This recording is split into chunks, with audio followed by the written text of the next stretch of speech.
What's up, Rustations? Welcome back to Let's Get Rusty, your number one resource for all things Rust. Make sure to hit that subscribe button for weekly Rust videos, and most importantly, get your free Rust cheat sheet by heading over to letsgetrusty.com/cheat sheet. In the last two videos, we learned about building a web server in Rust. First, we implemented a single-threaded web server, and then we implemented a multi-threaded web server. In this video, we're going to finish up our web server project by talking about graceful shutdown and cleanup. So with that said, let's get rusty.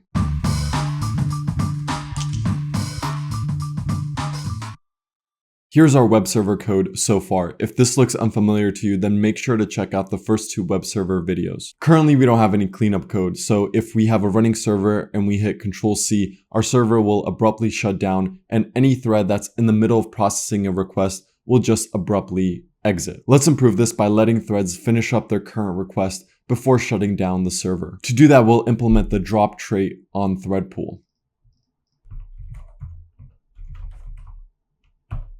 The drop trait requires us to implement the drop method, which takes a mutable reference to self. Inside the drop method, we'll loop through each one of our workers and call the join method on their thread.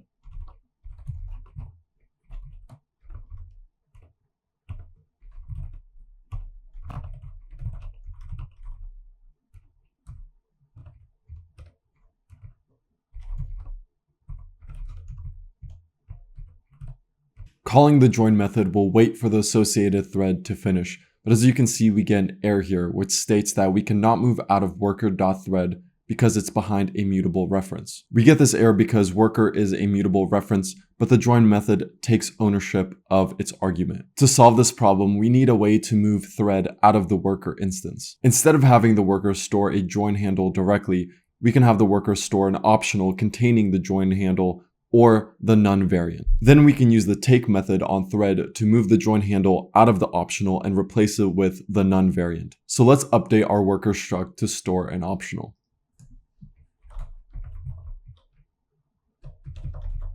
Then we'll need to update the new function on worker.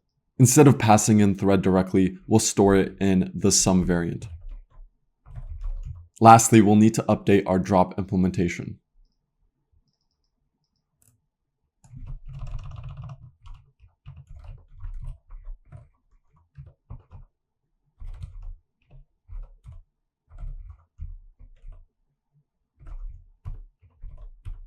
Here we're calling take, which returns an optional, so we use the if-less syntax to match on the sum variant. The sum variant will store the thread by value, so then we can call the join method on it. If take returns the none variant, then we know that the worker's thread has already been cleaned up, so there's nothing left to do. Our code is now compiling without any errors or warnings, but our cleanup logic is not done quite yet. The join method will wait for a thread to finish. However, our current implementation of our threads is that they'll loop indefinitely. So with our current implementation, calling the join method will make the main thread block forever waiting for a thread to finish. To fix this problem, let's modify our threads. Currently, our threads are only listening for new jobs. We'll modify our threads to listen for either a job or a signal that they need to terminate. To start off, we'll create a new enum called message.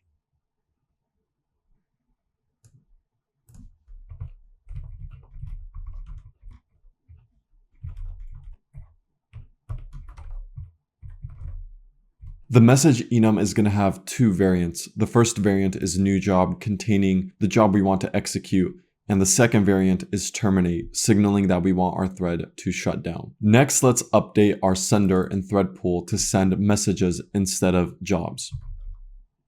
Next, we'll update the execute method.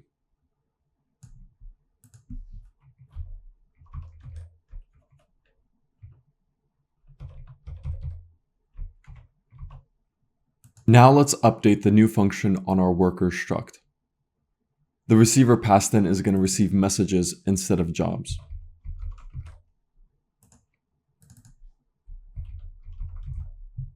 Then we can match on the type of message we get.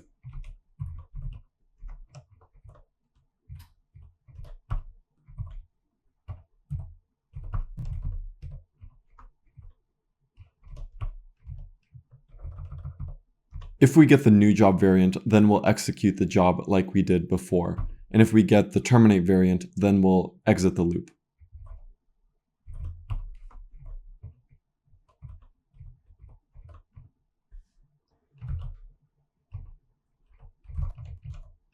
Now that our threads are able to terminate, let's update the drop implementation on ThreadPool to send the terminate message.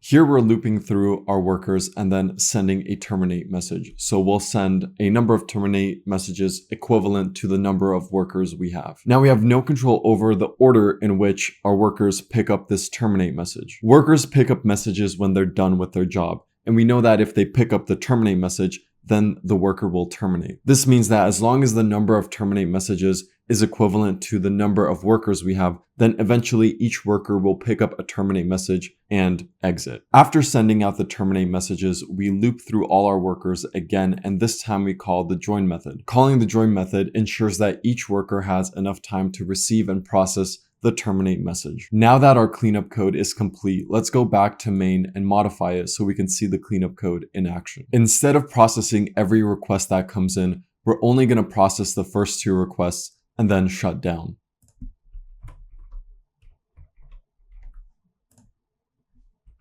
Listener.incoming returns an iterator of the incoming requests, and we're calling the take method on our iterator, which creates a new iterator yielding the first n elements. In this case, we're passing in 2 as the argument. Let's run our server and make a request.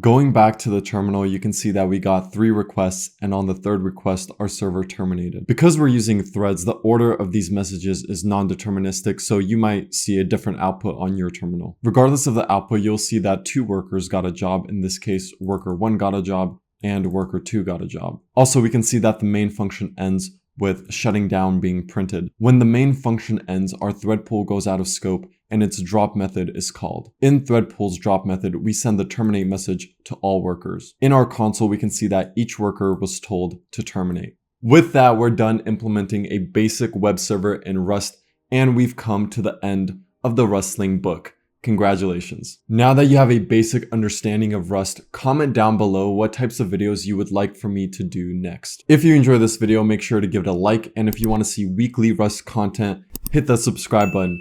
Most importantly, get your free Rust cheat sheet by heading over to letsgetrusty.com/cheat sheet. And with that said, I'll see you in the next one.